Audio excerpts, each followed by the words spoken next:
चलता है तो कहते हैं कि महाराज जो सूर्यवंश के एक से एक प्रतापी राजा हुए, ऋतुपर्ण हुए, सौदास हुए, अश्मत, नारी, कवच, खटवांग, ये ऐसे राजा हुए। खटवांग राजा एक ही मुहूर्त में जिनका कल्याण हो गया था।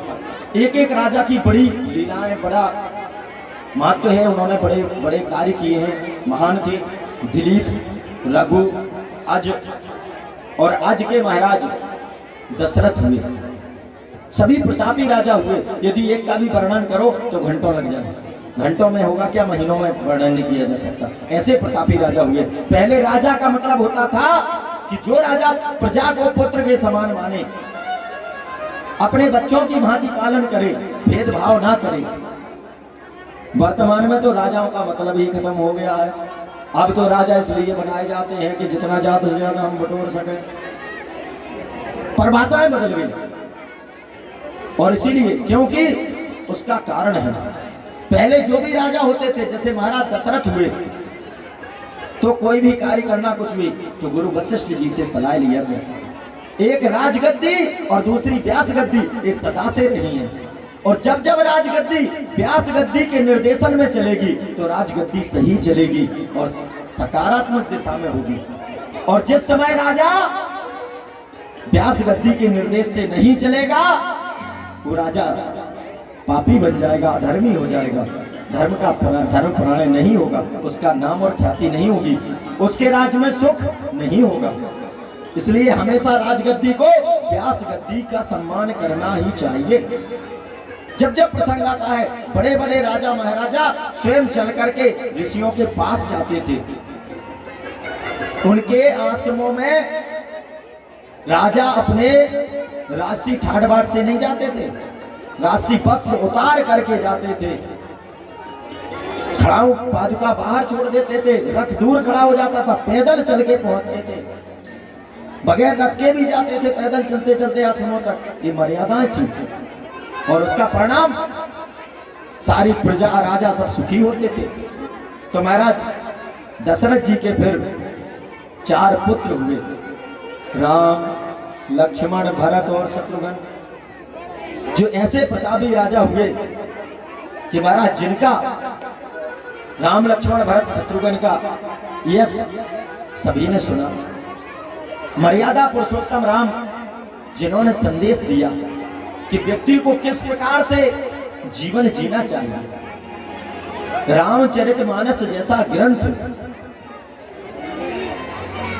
जिसमें सबसे सरल और सबसे सहज और सबसे सुलभ, हिंदी सबको आती है, गीता पढ़ने को कहो महाराज संस्कृत नहीं आती है, प्रयास करो तो देववाणी है बहुत जल्दी आने लगती है, लेकिन फिर भी हम कहते हैं आपको हिंदी तो सबको पढ़नी आती है। रामायण की 4 चौपाइयों का पाठ सबको करना चाहिए। रामचरितमानस में सब कुछ है, 4 वेद 6 शास्त्र को रस, मुनिजन धन संतन को सर्वस, सार अंश सभी का सार, सब कुछ सार संक्षेप रामचरितमानस में भरा पड़ा है। बड़ी कृपा है, सारे शास्त्रों का ज्ञान चाहिए, रामचरितमानस पढ़ लो और पढ़ते जाओ, सारे शास्त्रों का ज्ञान हो जाएगा। और प्रभु राम की मर्यादा तो अद्भुत है।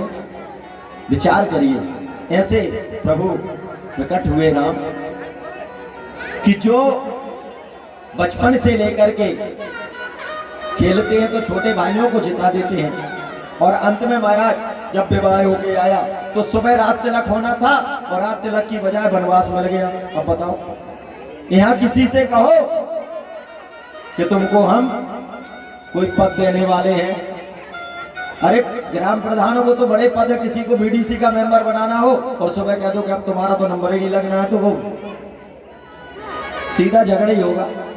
और राम जी को राज सिंहासन मिलने वाला था और मिला क्या, तापस वेश विशेष उदासी, तापस वेश विशेष उदासी, 14 बरस राम वनवासी, 14 बरस राम वनवासी।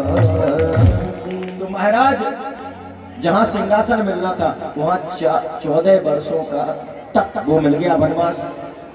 माता कौशल्या के पास गए और परमात्मा ने कहा कि माता जी, मुझको पिताजी ने जंगल का राजा बना दिया। ये नहीं कहा वनवास दे दिया। अभी कोई और बेटा जाता तो 14 को ऐसे बोलता, अरे माता जी 14 है, लंबा करके बोलता। 1-2 साल की बात नहीं, 14 साल तक रहना है। और राम जी कहते 12 से 4 ही 10। कितनी सहजता से कह रहे, 12 से 4 बोलते बड़े में 10। पहले 10 बोलना चाहिए, मैं कह रहे 12 से 4 10। 4 और 10 वर्ष के लिए जाना है। 4 बता रहे पहले, 4 दिमाग में रहे आदमी की, 10 में कह दिया आराम से। मतलब 14 नहीं कह रहे सीधा कि 14 वर्ष को जाना, कह रहे बस माता जी 4-10 वर्ष के लिए जाना है और अभी आती है। ये सहजता है। वनवास मिला, एक भी बार माता केकई को नहीं कहा कि माता क्या मांग लिया। ये पिताजी आप तो सिंहासन दे रहे थे, क्या दे रहे हो? हम नहीं मानने वाले पिताजी, तो वही बात ब्याह के आए हो, बताओ जंगल में जाएंगे। लेकिन जब मर्यादा पुरुषोत्तम प्रभु राम पहुंचे तो पहले तो श्री राम थे, और जब जंगल में गए और 14 वर्ष वनवास में रहे तो वहां से मर्यादा पुरुषोत्तम बनकर के आए। और उन्होंने जो लीला की, जो तप किया, वो हम सबके लिए जीवन में एक बड़ा संदेश दिया प्रभु ने। कैसा भी संकट आए, कैसी भी क्षण आए, कैसी भी स्थिति आए, लेकिन हमें विचलित नहीं होना।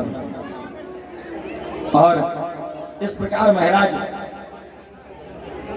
फिर चंद्रवंश के संबंध में लीला का वर्णन किया। कहते हैं महाराज चंद्रवंश में पुण्यमयी कथा है। भगवान नारायण के नाभि कमल से ब्रह्मा जी प्रकट हुए और बेटा अत्रि मुनि जिनके चंद्रमा, जिनसे चंद्रवंश चला,